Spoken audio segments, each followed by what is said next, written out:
Considering that AMC's adaptation of The Walking Dead is filled with Breaking Bad Easter eggs, all ranging from distinctly blue-colored meth to a certain red Dodge Challenger, many fans of both series have playfully speculated that the two shows might exist within the same universe. Now, while these nods are more likely clever winks than canonical connections, they still sparked an intriguing thought experiment within my mind, being what if they did share the same world? Or rather, how would our favorite characters from Breaking Bad and Better Call Saul survive in the grim, ruthless reality of the Walker apocalypse? That's right, in this video, I'll be diving deep into the cast of both shows to see which of Vince Gilligan's characters would survive the longest in the world of The Walking Dead. And to keep things organized and brutally honest, I'll be ranking them across multiple survival tiers, ranging from garbage tier all the way to gold tier. And for the sake of making things truly interesting and balanced, I'm going to be judging each character on their survivability in a vacuum, without any pre-existing help, resources, and/or alliances. But before we delve into this expansive breakdown of some of the greatest characters in television history, through the bloody lens of a zombie apocalypse, allow me to ask you for a very quick favor. Apparently, most of you enjoying my content aren't actually subscribed, and this very fact literally makes me cry every night. So if you enjoy this sort of content, especially these long-form video essays which do take a ton of time to make, please consider smashing that subscribe button. It's 100% free and it greatly helps the channel to grow, which then allows me to continue entertaining you. Also, I would be remiss if I didn't point out that becoming a channel member is also another excellent way to help out the channel. Like, I really would like to make member-exclusive content, but as of now, I don't have enough members to justify the opportunity cost. So if you'd like to help the channel to grow and if you'd like to see more content, becoming a channel member is certainly the best way to support the channel. Now, with that shameless plug out of the way, let's get the ball rolling on this ranking video by starting with the Every character in this shit tier are characters who wouldn't survive the first week of the wildfire virus pandemic without some serious outside help. And at the very bottom of this densely packed barrel is none other than Hector Salamanca. Now, I don't mean to be ableist when I say this, but you sorta need to be able, at least in your fucking legs, in order to survive any real apocalypse. Zombies or not. And Hector simply can't walk, he can't talk, he can't even roll that little chair of his without some assistance. He's not only useless, but he's also a serious liability with that stupid bell of his. Like, the wheelchair he's on provides more utility than his own actual existence. The man is literally going to be a Walker Happy Meal in the opening week of the zombie outbreak, as he gets devoured in his nursing home by his bingo-playing neighbors. But hey, don't feel too bad about it, because this terrible human being definitely deserves this ghastly fate. Just right above Mr. Salamanca is Walter White Jr. himself. Now, I'd hate to repeat myself, but it's not my intention to sound like a bigoted ableist. But Jr. ain't exactly able in the department that really matters. Have you seen the Season 1 walkers? They're not walkers, they're fucking joggers. But even the slow shamblers in the later seasons of the show could easily catch up to Jr. And even if Mini Walt manages to garner outside help, he'd still be a serious liability for his group. Suffice it to say, having the cerebral palsy negative trait is a game ender to any survivor. The kid, unfortunately, is cooked to the point of being charred. Which is a real shame, because he's like one of the few people in the Breaking Bad universe who is truly pure of heart. Next up on the chopping block is the king of chicanery, Charles McGill. Now, don't get me wrong, Chuck is actually pretty smart, literally deducing exactly how Jimmy conned him, like some next-level detective, while then setting up Jimmy with a clever con of his own. Hell, he even deduced each con Jimmy pulled in the entire series, like the billboard stunt, for example. The Elder McGill would also be very helpful in the long run, being exactly the guy you want to have when forming a social contract for an established community that's growing and thriving. You know, the sort of legal mind who can help build a better world. But considering just how old and frail he is, along with his piss-poor social skills and that self-imposed electromagnetic hypersensitivity bullshit, I cannot, in good conscience, place Chuck any higher on this list. No one will want to help him once they get to know him, and let's be honest, the walkers will get his ass if the living don't kill him first. This now brings us to the trio of meth heads that comprise Jesse's friend group. Brandon Badger Mayhew, Skinny Pete, and Christian Combo Ortega. Both Badger and Pete aren't exactly smart, They're almost always high, and neither of them actually have any real combat experience or skills. They also lack any useful survival skills. Both have been arrested, and Pete literally misread Tuco and nearly got Jesse killed by introducing him to the madman. Combo at least showed some higher levels of intelligence, but his survival and street instincts were so dull that he managed to get capped by a fucking kid. I mean, sure, these dudes are loyal and are willing to work hard, but none of that really matters if they get eaten by zombies or killed by other survivors. I'd hate to say it, but the letter's pretty cut and dry here. These dudes are dead in the first week. You want to know who doesn't fare much better than these three musketeers? I'll tell you who. It's Ted Beneke.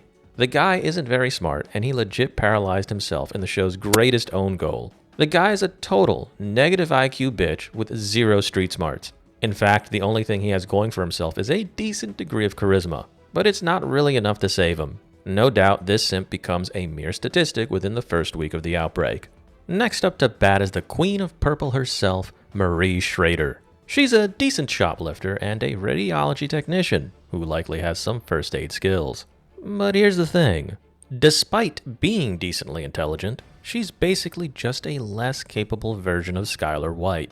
Marie just doesn't have the potential to be a strong survivor. She's too good of a person deep down, and she just doesn't have the same mental resiliency that Skylar demonstrated in the show. She would definitely die during the onset of the apocalypse without some help, which is a real shame. I actually really liked her character, especially when she took care of Hank despite the way he was treating her when he was, going through his minerals phase. But yeah, she's pretty screwed here. But what about Jessica Jones? That's right, down in the garbage heap is Jane Margolis. Jesse's first and most impactful love interest is shown to be a highly intelligent, caring, and loyal young woman who's also a skilled and creative artist. She's also, overall, a good person at heart, but her fundamental flaw lies in her impulsivity and likely inability to really kill when needed. And if she does manage to kill someone, she'd likely crash out after doing so. Also, let's be real here, the stress of the world ending before her eyes might have her relapsing fairly quickly. If she doesn't end up in a solid group early on, she pretty much dies within the first week. And not much better can be said for the ever so glamorous and stunning Lydia Rodarte Quayle.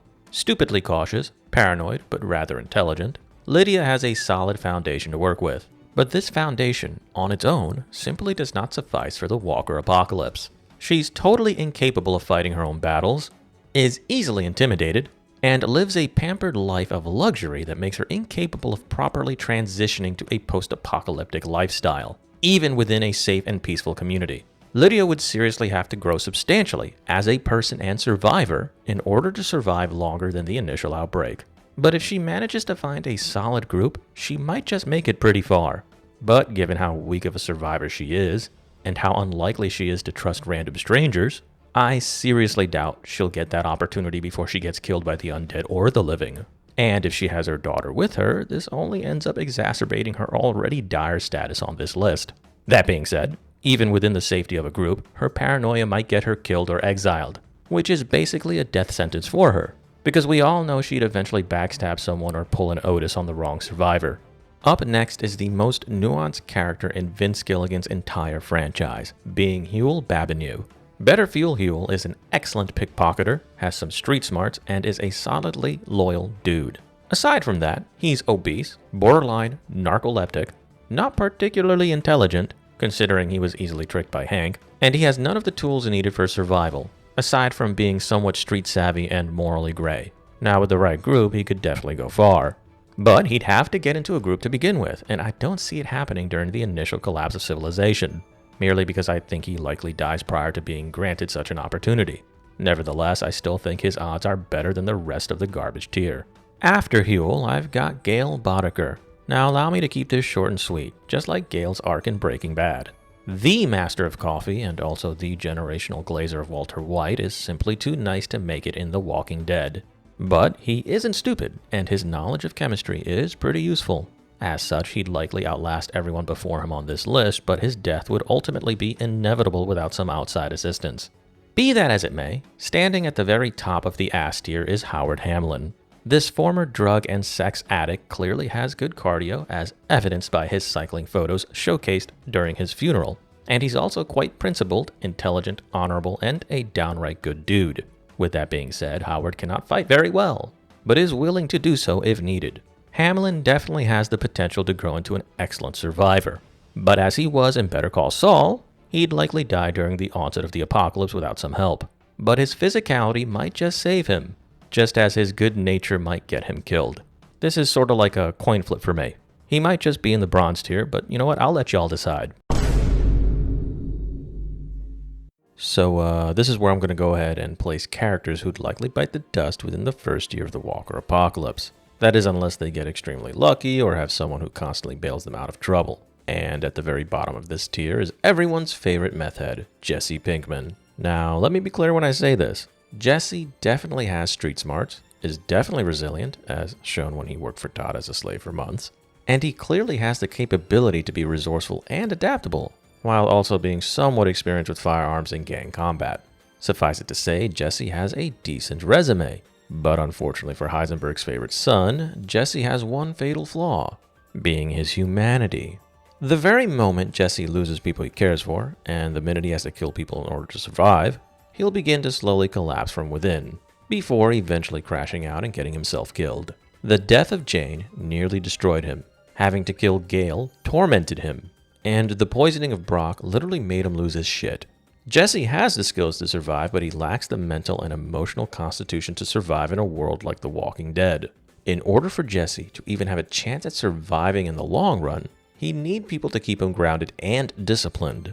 And in such an environment, he would absolutely prove to be an excellent survivor and asset. Sadly, I just don't see this happening, as the very people he relies on are likely going to die, just as every member of the original Atlanta group has died, with the obvious exceptions being Rick fucking Grimes, Daryl Dixon, and Carol Peltier. So yeah, it ain't looking too great for Jesse.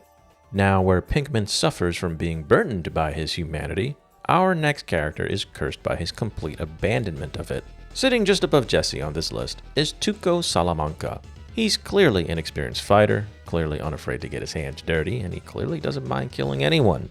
Hell, he's pretty much as morally bankrupt as any other Salamanca, only really giving a damn about his family. But here's the thing. He's a shit shot, he's too drug addicted, too impulsive, too stupid, and too violent to survive even in the short run without some manpower. Simply put, Tuco would say the wrong thing or pick the wrong fight, and he'd end up dying just like Tomas after surviving the initial fall of civilization, when he would inevitably run into a far more competent survivor. The only reason he ranks above Jesse is because he'd survived long enough to experience the onset of the New World, an apocalyptic environment where the weak are largely dead and the undead hellscape is primarily populated by battle-tested survivors. So basically what I'm trying to say here is that Tuco dies when the competition gets too strong for him to bully. Now if he's part of a major group, he'd definitely survive a little longer, until he does something stupid. But he sure as hell ain't leading a group, and if he is, that group is destined to die rather quickly.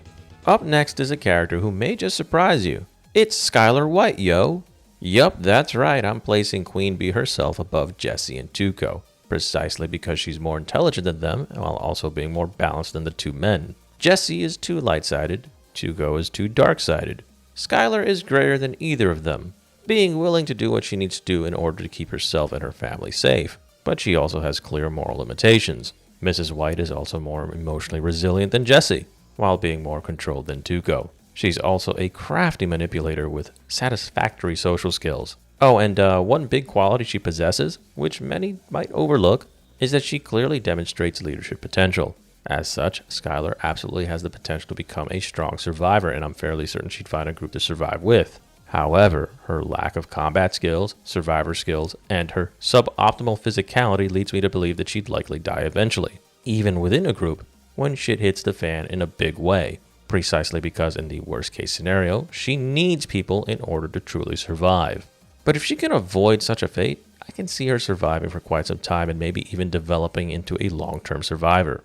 Now rounding out the very top of the bronze tier is everyone's favorite GTA 5 character, Trevor Phillips. Oh wait, my bad. I'm talking about Simon from The Walking Dead. No, wait, that's not right. We're not talking about The Walking Dead characters. We're talking about Breaking Bad and Better Call Saul. Oh yeah, it's Subchak? How do you pronounce that dude's name? Oh right, it's Mr. fucking X, played by the ever so brilliant Stephen Ogg. So Mr. X is always loaded with weaponry, while also being clearly experienced at killing people for a paycheck. Now his fatal flaw is his inability to read a room. his capacity to underestimate people, like he did with Mike, and likely his seemingly lower than average intelligence and fairly noticeable ego. If he can avoid getting killed by other survivors or groups, and if he can learn to be a team player who tempers his impulsivity and ego, he might just survive indefinitely, like who knows. But as is, I don't really see that happening in most timelines. While likely playing it smart for some time, Mr. X's fatal flaws will eventually get the better of him.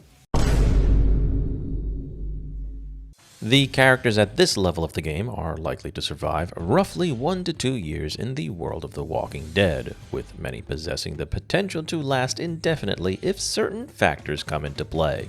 That being said, we begin the silver tier with everyone's favorite DEA agent, Hank Schrader. Now, what makes Hank worthy of being in the silver tier is the fact that he has plenty of law enforcement training, plenty of minerals, and also quite a bit of combat experience. He downed Tuco and defeated the Salamanca twins with little help from a friend on a phone. We also know he's a decent barroom brawler, while also being a capable and fairly intelligent detective. He's also shown to be quite resilient throughout the show. But ASAC Schrader is held back by a few weaknesses. His bold risk-taking can and has backfired on him. He also has a short temper with an exploitable ego. And he was blind to the obvious clues pointed to Heisenberg's true identity, due to his uncanny ability to underestimate people. That is until he was shitting on the drug lord's toilet. Hank also suffers from PTSD, clearly being unable to live with the raw brutality of the cartels, which unfortunately means he'd likely suffer on an emotional and psychological level during the Walker apocalypse. Worst of all, if he's stuck with having to protect his wife Marie, then he's likely going to have a rough time, as such a state of affairs would totally throw him off his game. We can also safely assume that he'd refuse to join any villainous group, which could also get him killed depending on the situation. So, despite having the potential to survive indefinitely, it's likely he'll eventually die in the medium to long run, from one or more of his inherent personality flaws. Surprisingly enough, Hank's partner, Stephen Gomez, is a bit more likely to survive longer than him. This is because Gomez is more measured and risk-averse than Hank. He may not be a better detective, and he's likely an inferior fighter, considering he got dropped before Hank during the shootout with Jack's gang, but Gomez is fiercely loyal and would make for an excellent wingman in the apocalypse. Unlike Hank, who often acts as a maverick, Gomez's survival would likely heavily depend on the group he ends up with. A safe, powerful, or risk-averse group would prolong his longevity, but a group of risk-takers? He'd likely die due to eventually running out of luck or refusing to leave a man behind. He also wouldn't be the type to join pillagers, which could bite him in the ass depending on the circumstances. Now here's a pick that's out of left field. Francesca Liddy, Saul Goodman's right-hand woman. Pragmatic, morally gray, commanding, sharp, and with an excellent work ethic, Francesca being cut of the same cloth as Jimmy means she could survive the early collapse of civilization. But she's a bit out of shape, is not a fighter, and has no relevant survival skills. As such, she would absolutely have to find a group, and I'm sure she would, as she can fit in almost anywhere, just like her former employer. People really underestimate just how powerful pragmatism, intelligence, and moral flexibility are in post-apocalyptic settings. Remember folks, Eugene, before he even became a cool dude, survived longer than characters like Shane, the Governor, and Merle. Trust when I say, if Francesca lands somewhere really good, whether it be a community like Alexandria or the Saviors, I can see her surviving for quite some time. Interestingly enough, the next person on this list is another former associate of Saul Goodman. Patrick Cubby, played by the GOAT himself, Bill fucking Burr, is an incredibly street-smart, morally gray, quick on his feet, and morally flexible criminal. We have no idea what happened to him by the end of the series, but it's implied that he's likely one of the few in the Breaking Bad universe to still be standing after the fall of Heisenberg. The man was so talented, Jimmy considered him a true professional. There's absolutely no doubt in my mind that Bill Burr would go far in the apocalypse, essentially being an even better version of Francesca.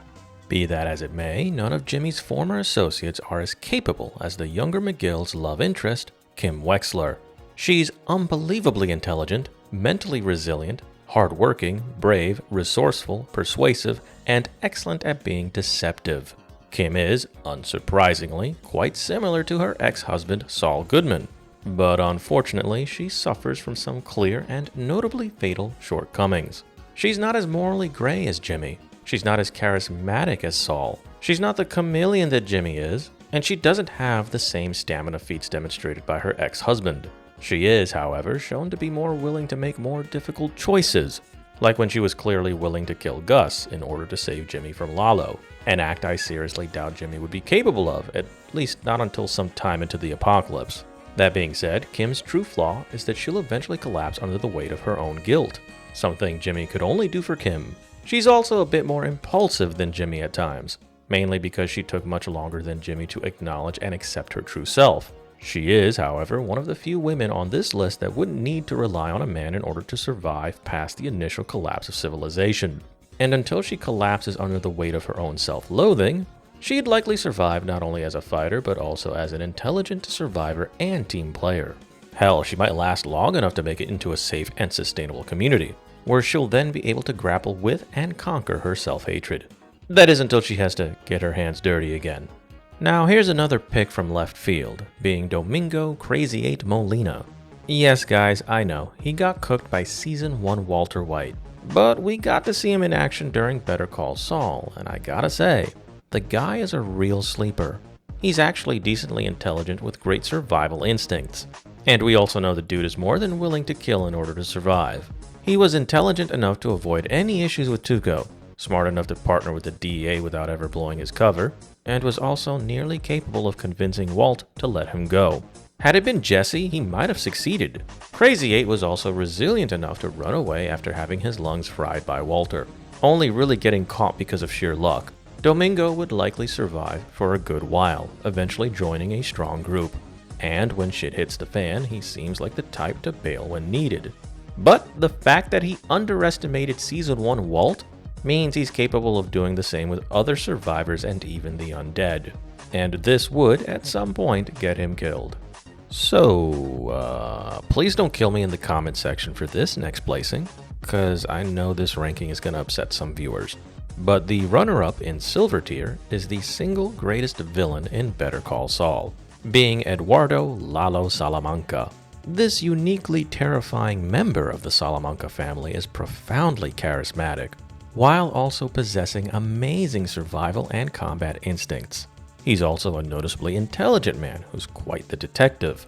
After all, he was able to figure out that Jimmy was lying to him, while also managing to track down Mike of all people. Like, guys, he was able to uncover Gus's secret plan to construct a meth lab. The DEA wasn't even able to accomplish that feat. Lalo is also cold as ice under pressure, with clear combat experience and prowess. But he could be fairly arrogant and emotional at times, rarely second-guessing his own instincts and often acting impulsively. This got him arrested and later on got him killed during his confrontation with Gus Fring, a situation where he literally fumbled the bag like a scrub.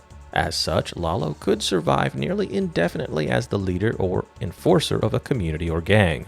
But given his proclivity for violence, in the pursuit of profit, it's likely he'd join or form a violent group. And violence only ever increases your risk of eventually biting off more than you can chew. So, despite having the potential to survive indefinitely, I'd say Lalo most likely dies in the medium term or early into the long run. This is the case because there's only so many times you can play Russian roulette before you blow your goddamn brains out. Anyways, just like that, we're finally at the end of the Silver Tier. And topping off this segment of my list is the very protagonist of Breaking Bad himself, Walter fucking White. Now, Heisenberg is an interesting character to rank precisely because of how much he develops as a character throughout the main series. Season 1 Walter would almost certainly be in the garbage tier, but by Season 5, Mr. White is a top-tier drug lord and contender in this entire ranking video. This chemistry teacher turned kingpin is highly intelligent and is also a master manipulator, deceiver, and even negotiator. His knowledge of chemistry would also be insanely valuable to any community or group, while also granting him personal utility.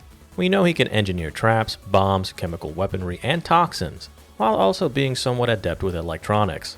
The ability to make meth or any other drug would also make him a valuable resource that even violent groups might find useful, as keeping him alive is far more preferable to having him exterminated.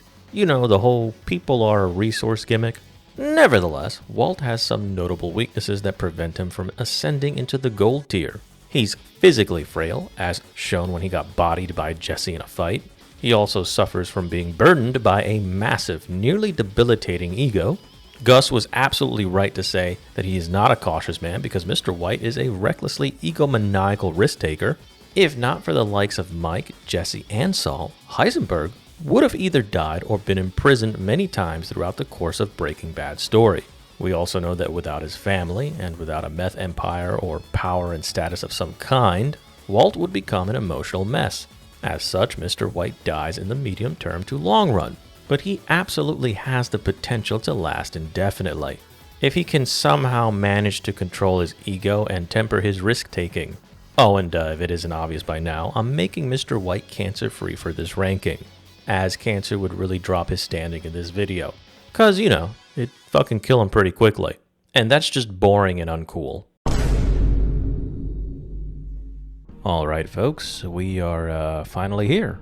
This is the gold tier, where the cream of the crop are located. Everyone in this tier is almost guaranteed to survive well into the long term and even indefinitely in some cases. As a matter of fact, this portion of the list is probably the most flexible, as in y'all can really rearrange the rankings to your delight, with the exception of the top 3, who are also interchangeable but only within the top 3 slots. Setting that aside, rounding out the bottom of this prestigious club are the Salamanca twins, Marco and Lionel. Yup, that's right, these two are being paired together because they literally never do anything separately, almost acting as one singular and cohesive unit and/or character. These two professional assassins are brutally effective combatants, excellent trackers, fiercely loyal to each other and family, intelligent enough to retreat when needed, and totally egoless. These two would be exceptionally dangerous in the world of The Walking Dead. They also likely have basic survival skills, given that they often sneak into and out of the US through the New Mexican desert. Depending on where they land in terms of communities, they may just survive indefinitely. But their core weakness, like all other Salamancas, is their deep loyalty to family above all else. This is a weakness that can definitely be taken advantage of. They also don't really communicate well with others, often really just being nothing more than weapons. That in itself is certainly a weakness of some sort, as they'll constantly be risking their lives in combat against people or the undead. And last I checked, excessive risk-taking isn't good for sustained survival. Now up next is one of the Salamanca family's greatest haters, being Ignacio Nacho Varga. This dude is actually pretty damn intelligent, as he was able to deduce that it was Mike who whacked Hector's drug convoy while also being one of the very few people to notice Jimmy's Valley early on. Also, let's not forget that he was able to keep Tuco in check. He's also an excellent liar, as he was one hell of a double agent under Gus, even going as far as deceiving fucking Lalo Salamanca. Dude is calm under pressure, a real team player, tough as nails, somehow capable of surviving being submerged in oil without adverse health effects, and he actually has some real combat experience. Now, given that he isn't fond of killing for profit, odds are with the right group, Nacho would survive indefinitely. That being said, he'll definitely kill to survive if he absolutely has to. Hence, I can see him being a functional member in most groups. But caring for his father, or anyone he comes to care for, might just be his downfall. And let's be real here, the man only died in canon because he was in an impossible situation with zero leverage. After Nacho, I've got the child-murdering sociopath, Todd Alquist. Todd has proven to be a skilled, intelligent, and dangerously remorseless killer. This guy will normally act on instinct when he feels that the secrecy of his occupation is in jeopardy, or when he feels he needs to get his hands dirty in order to further the cause he's devoted himself to. Now, Todd's primary motivation seems to be the gratification he garners from the respect his employers give him, rather than sheer greed or morality. His relationship with his employers is always one of respect and loyalty. He'll literally execute any command unflinchingly and without regret. He's essentially a perfect soldier. As such, his survival would really depend on which community he joins. A peaceful community would have him serving as a defender. A hostile one would use him as a marauder, which would only increase the risk of him dying in combat. But make no mistake, this is a guy who could pretty much blend into any community. Given this reality, it's only natural to find Todd's uncle sitting right above him on this list. That's right, Jack Welker is above Todd for some fairly obvious reasons. Now, yes, he's an experienced killer who is also pragmatically cold and dispassionate when it comes to getting things done. Like Todd, the man has no qualms with torture, enslavement, and killing children. But more importantly, he's also capable of competently leading an entire group of violent individuals. Jack literally facilitated Walt's plan to kill 10 people in 3 different prisons, all nearly simultaneously within a 2-minute time period. In a way, Jack is somewhat like a deadlier version of Joe the Claimer. And like Joe, he'd likely survive very long until he picks the wrong fight. But unlike Joe, he's willing to set up camp and work for people outside of his circle if it furthers his interests. And this just might allow him to survive indefinitely. So here we are, ladies and gents. We're finally at the big 3. These dudes can be placed differently, depending on your subjective preferences, but none of these men deserve to be beneath the top 3 slots. And at the very bottom of this highly competitive tier, at least for me, is Gus Fring. The owner of Los Pollos Hermanos is highly intelligent, is incredibly charismatic, is a very good bullshitter, while also being a master at reading people. This highly successful drug lord is also an incredibly cautious individual who's willing to take carefully crafted and calculated risks. Gustavo is also an exceptional leader. Mr. Fring definitely has no problem taking lives himself, and his only real weaknesses are his hatred of the Salamancas and his piss-poor combat capabilities. As such, Gus would be at his most vulnerable at the beginning of the outbreak, if he has no access to the vast resources available to him, all stemming from his vast drug empire. And guess what? That's what this ranking is all about. Gus has no access to these resources at the very beginning of the outbreak, but there's no doubt in my mind that Gus would find a way to survive, going on to then establish a community which operates with the ruthless efficiency of the Saviors, the allure of Woodbury, and the intelligence of the Commonwealth. Yup, I truly believe that Gus would build an empire far greater than both Woodbury and the Saviors, with the potential to scale up to the size of the Commonwealth under the right circumstances. As such, Mr. Fring would likely survive indefinitely, only ever dying due to being conquered by a superior community or at the hands of a power-hungry traitor or coup d'etat. The only reason he's at the number 3 spot is because he clearly can be killed early on, when he's most vulnerable, and his ability to hold a grudge can easily be taken advantage of in a world where no one has to worry about law enforcement. Also, it cannot go without saying that once Gus is cornered by himself, he's most likely cooked. That being said, it's highly unlikely these flaws would ever bring him down. Now, right after Fring, for me, is everyone's favorite former cop, Mike Ehrmantraut. This old man is intelligent, is risk-averse, and is 100% willing to kill when needed. Mr. Ehrmantraut has law enforcement training, and we know the man was a marksman for the Marine Corps in Vietnam, so we know he's a literal combat vet. And from what we see in Better Call Saul, and from what we could gather from his past, we know he definitely has enough survival skills to be self-sufficient, meaning he doesn't really need a community or group in order to survive indefinitely, thus granting him supreme levels of adaptability and longevity. We also know that the man is a decent detective as well. Mike may be old, but he's pretty durable, pretty resilient, and was also healthy enough to traverse miles across the New Mexico desert. There's no doubt in my mind that Mike would survive indefinitely, if not for a handful of weaknesses. For one, he's old, so he'll eventually die far sooner than most of the top 3. But dying of a natural death doesn't really count as a loss to me. It's kind of more like a win, as it means he conquered the apocalypse. And his fierce loyalty and morality could also be exploited, so there's that. I mean, good luck exploiting those flaws, but they do exist. The only reason Mike died in Breaking Bad is because he underestimated Walt's willingness to kill him over what essentially amounted to nothing. Regardless of this canonical fact, Mike would definitely survive for a really long fucking time in The Walking Dead. Okay, ladies and gents, this is my personal pick for the single greatest post-apocalyptic survivor in both Breaking Bad and Better Call Saul. And by now, you might have figured it out through the process of elimination. The winner of this ranking is none other than Jimmy fucking McGill, aka Saul Goodman, aka Gene Takovic. Jimmy is easily the single greatest sleeper on this list. He's stupidly charismatic, he's an insanely competent negotiator, he's unbelievably convincing with his rhetoric, and he's also a master schemer who's impressively crafty on the spot. The younger McGill also possesses a nearly inhuman work ethic, and he also has the uncanny ability to both read people and to blend in like a chameleon, almost always finding a way to be useful to everyone. The guy's like a fucking cockroach. He has no shame and is always willing to do whatever it takes to survive. He talked down Tuco, saving the lives of 2 stupid grifters, which by the way is no easy feat given the conditions he was under. He managed Walt and dealt with Skylar. He was able to always keep himself alive when dealing with Lalo Salamanca. He became a friend of the cartel and kept both Mike and Walt out of trouble. Hell, the entire plot of Breaking Bad would have been a lot different had Walt just listened to his lawyer. Jimmy definitely showcased incredible intelligence when crafting his cons, and he even outsmarted Chuck in court.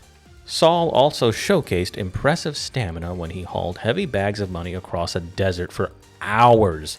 There is absolutely zero doubt in my mind that Jimmy would easily assimilate into any group he encounters, proving himself to be useful with his creative thinking and fairly strategic and unorthodox tactical reasoning. On top of this, Jimmy would definitely prove to be an incredibly valuable negotiator. New Mexico's favorite lawyer would also find a way to never make enemies while playing multiple sides of any conflict. If the community or group he belongs to goes under, he would simply slip away from the jaws of death, only to be reborn in another tribe. His only real weaknesses are a lack of combat capabilities, a lack of survival skills, and his love for Kim Wexler, which drove him to confess to his crimes when he was about ready to walk away with an insanely good prison deal. But let's be real here, he'd eventually learn how to fight like Eugene, who survived far longer than many with better resumes in The Walking Dead. And if you're still struggling to see why Jimmy McGill deserves the top spot on this list, just remember that he managed to outrun the feds for years as Gene Takovic. James Morgan McGill was literally the last major character standing in the end. Gus died, Mike died, Walter died, Nacho died, all the Salamancas on this list died, Jack died, Todd died, Hank and Gomez died. And let's be real here, Jesse only really survived because of Mr. White, whereas Jimmy was saved many times because of the relationships he actively fostered. This is the case precisely because Jimmy possesses the most important attributes of a supremely capable post-apocalyptic survivor. The only version of Saul Goodman who could potentially die is the Jimmy McGill before the death of Howard. After that, Jimmy is surviving until he dies from a natural death, or if and only if he has to sacrifice himself in order to save Kim. Anyways, if you like this sort of content, please like, share, and subscribe to the channel. Click the bell as well, that way you may be notified whenever I publish a new video. And also remember that you may opine anytime if you feel so inclined down in the comments section. I'm Captain Gold and I hope to see you in my next Gold Standard video.